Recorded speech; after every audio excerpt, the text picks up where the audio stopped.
बिस्मिल्लाहिर्रहमानिर्रहीम। अस्सलाम वालेकुम। 27 जुलाई जुमेरात का दिन। आज आपके लिए रेट्स के साथ, गोल्ड रेट के साथ, करेंसी रेट्स के साथ और ट्रेडिंग के बारे में जो आपको टिप्स देता हूँ उसके साथ मैं हाजिर हुआ हूँ। और प्यारे बच्चों, मुझे बड़ा अच्छा लगता है आप लोगों से बात करना। बहुत सारे कमेंट्स आते हैं, चाहता हूँ जवाब दूँ, नज़र कमज़ोर, हर वक्त ऐनक नहीं लगा सकता। इसके अलावा किसी ने मुझे कहा व्हाट्सएप पे भी एक ग्रुप बना लीजिए, कोई नंबर मांग रहा है। देखो बच्चों, मैं जब व्हाट्सएप पे बनाऊंगा तो मैं आपको रिस्पांस दे ही नहीं पाऊंगा, मैं बड़ा बिजी भी होता हूँ और बड़ा ही मतलब सॉरी, इसके आप इसको ये ना समझिएगा कि मैं किसी एक बड़े उससे बड़ा गरूर कर रहा हूँ, ऐसी बात नहीं है। लेकिन मैं बच्चों नहीं दे सकता, बड़ा मुश्किल हो जाता है मेरे लिए अगर मैं आपको जवाब नहीं दूंगा। अगर व्हाट्सएप ग्रुप ऐसे ही चलता रहेगा विदाउट मॉनिटरिंग तो वो बेकार है, वो बनाने का कोई फ़ायदा नहीं है। और नंबर भी इसीलिए नहीं कि मैं अक्सर जो है बूढ़ा आदमी हूँ यार, कभी गनूदगी आ जाती है, कभी कुछ होता है, तो इसलिए इंशाल्लाह इंशाल्लाह इंशाल्लाह कोई ना कोई इसका हल ज़रूर निकालेंगे और अपने बच्चों की फ्री ऑफ कॉस्ट खिदमत जारी रखूँगा। और जब भी कुछ करूँगा पैसों वाला काम नहीं करूँगा इंशाल्लाह। और आपसे दरख्वास्त ये है कि जो नए आए हैं वो मेरा चैनल सब्सक्राइब कर लीजिए। अच्छा खैर, आज की जो सबसे पहले हम करेंगे ट्रेडिंग पे बात।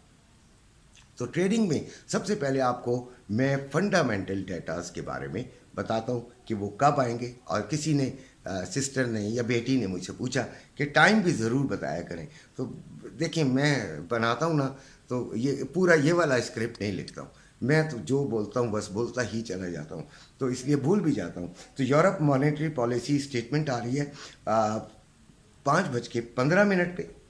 और फिर यूएस डाटा है, जीडीपी नंबर 5:30 पे। 5:30 पे ही अनएम्प्लॉयमेंट क्लेम है। फिर एडवांस जीडीपी प्राइस है, प्राइस इंडेक्स है, ये भी 5:30 पे है। कोर ड्यूरेबल गुड्स ऑर्डर है, ये भी 5:30 पे है। गुड्स ड्यूरेबल गुड्स ऑर्डर्स भी 5:30 पर है। बहुत कम इम्पैक्ट पड़ेगा इन चीज़ों का आपके गोल्ड पर, आपकी मार्केट पर कम इम्पैक्ट पड़ेगा। लेकिन बहरहाल हर रिपोर्ट का, हर इकोनॉमिक रिपोर्ट का डाटे का असर पड़ता है, ख़ास तौर पे वो अगर अमेरिकन या यूरोपियन डाटा हो। कनाडा का भी कभी कभी काउंट करता है, चाइनीज़ भी काउंट करता है, लेकिन अमेरिकन डाटा जो है वो हिला कर रख देता है। अब हम करते हैं बात गोल्ड की कि गोल्ड में हमें क्या करना चाहिए। सबसे पहले तो गोल्ड चल रहा है 1976 पर। हमारा टारगेट तो नहीं आया, लिहाजा हमने ना बाय लिया ही नहीं, क्योंकि मैंने अब फिर बता रहा हूँ 1934 टू 1940 का टारगेट दिया था, यहाँ से हम बाय खरीदेंगे लेंगे, लेकिन ऐसा नहीं हो सका। अभी आज जो इसकी रेंज है वो मेरा अपना ज़ाती ख्याल है कि 1960 से लेके 1998 तक है और इसके दरमियान ये चलेगी, साइडवेज ही रहेगी। इतनी ज़्यादा इसमें वॉलेटिलिटी की मुझे तो तवक्को नहीं है। बहरहाल अगर ये इसका H4 कैंडल जो है वो 70 से नीचे ओपन और क्लोज़ होता है तो फिर आप, मेरा ख्याल है कि ये 58 तक भी जा सकती है मार्केट। और आज जो मार्केट खुली है वो 1964 पर खुली है। और जो नहीं, कल जो मार्केट खुली थी वो 1964 पे खुली थी। 62 इसका लो था और 78 इसका हाई था। हमने कुछ नहीं किया और क्लोजिंग 72 पे हुई है। तो आज आपको मैंने दोबारा बता रहा हूँ कि 1960s टू 2000 चले, इस तरह कर लीजिए।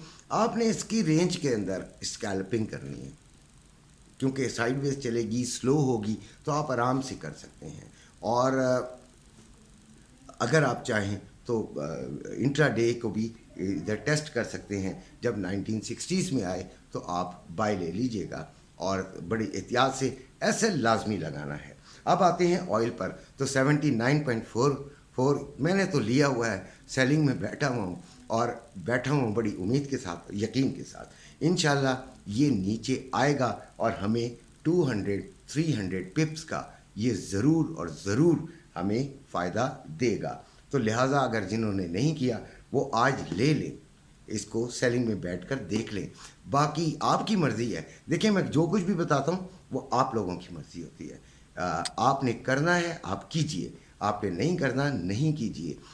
लेकिन अगर फ़ायदा हो जाता है वो आपका और आपकी ज़हानत, अगर नुकसान होता है तो मुझ पर कोई इल्ज़ाम ना दीजिएगा प्लीज़।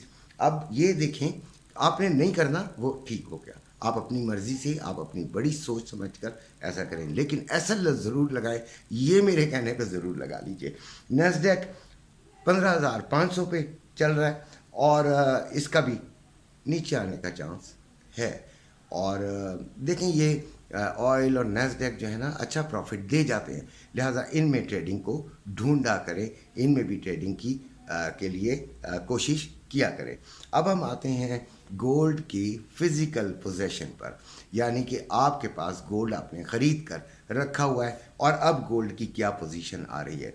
तो अभी गोल्ड जो है वो मार्केट में, यानी कि इंटरनेशनल मार्केट में 1976 है और जो रेट है पीस का वो बाइंग का 2,22,500 2,23,590 है और सेलिंग का 2,22,590 है। ठीक है। और इसी तरह जो रवे का बाइंग का है 2,21,390 और सेलिंग का 2,20,585। अब आप ये देखिएगा कि रेट जो है वो कुछ कम हुआ। उसमें 3-4 चीज़ें हैं। मुहर्रम, थोड़ा सा गोल्ड रेट जो है इंटरनेशनल मार्केट में भी जो है वो इतनी ज़्यादा वॉलेटिलिटी नहीं है, कोई इतना ख़ास नहीं बढ़ा है और मुहर्रम का इफ़ेक्ट है पाकिस्तान पे। इसके अलावा जो डॉलर है वो पाकिस्तान बड़ी कोशिश कर रहा है। इसहाक डार साहब और बोस्तान साहब पीछे ही पड़ गए, तो डॉलर जो है वो नीचे की तरफ उन्होंने लेकर जाना है और ये ख़बरें जो हैं वो कुछ ना कुछ असर ज़रूर डालती हैं। तो लिहाजा थोड़ा सा नीचे है, लेकिन यहाँ पे परचेजिंग मेरी निगाह में बनती है। पैसे हैं तो ख़रीद कर रख लीजिए, अगर दिल माने। फिर कहूँगा, मेरी किसी बात पर अमल करने के बजाय अपने जहन को भी इस्तेमाल करें। अब हम आते हैं करेंसी रेट्स पर, एक्सचेंज रेट्स पर। तो डॉलर 291.50 पे बाइंग, 294 पर सेलिंग और पाउंड 375 रुपये में बाइंग, 378 रुपये में सेलिंग। यूरो 322 रुपये में बाइंग, 325 रुपये में सेलिंग और ऑस्ट्रेलियन डॉलर 198 रुपये में बाइंग, 200 रुपये में सेलिंग। कैनेडियन डॉलर 224 रुपये में बाइंग, 226 रुपये 20 पैसे में सेलिंग। दिरहम 80 रुपये 70 पैसे में बाइंग, 81 रुपये 50 पैसे में सेलिंग। सऊदी रियाल 77 रुपये 50 पैसे में बाइंग, 78 रुपये 30 पैसे में सेलिंग। कतरी रियाल 79 रुपये 18 पैसे में बाइंग, 79 रुपये 88 पैसे में सेलिंग। ओमानी रियाल 748 रुपये 62 पैसे में बाइंग, 756 रुपये 62 पैसे में सेलिंग। बहरीन दिनार 766 रुपये 54 पैसे में बाइंग, 774 रुपये 54 पैसे में सेलिंग। चाइना यन 39 रुपये 13 पैसे में बाइंग, 39 रुपये 53 पैसे में सेलिंग। कोयती दिनार 939 रुपये 13 पैसे में बाइंग और 948 रुपये 13 पैसे में सेलिंग। तो डॉलर जो है वो तकरीबन 1 रुपये कुछ पैसे कम हुआ है। इसी के साथ आपसे इजाज़त चाहता हूँ। नेक तमन्नाओं, नेक ख्वाहिशात आपके लिए। अल्लाह हाफ़िज़।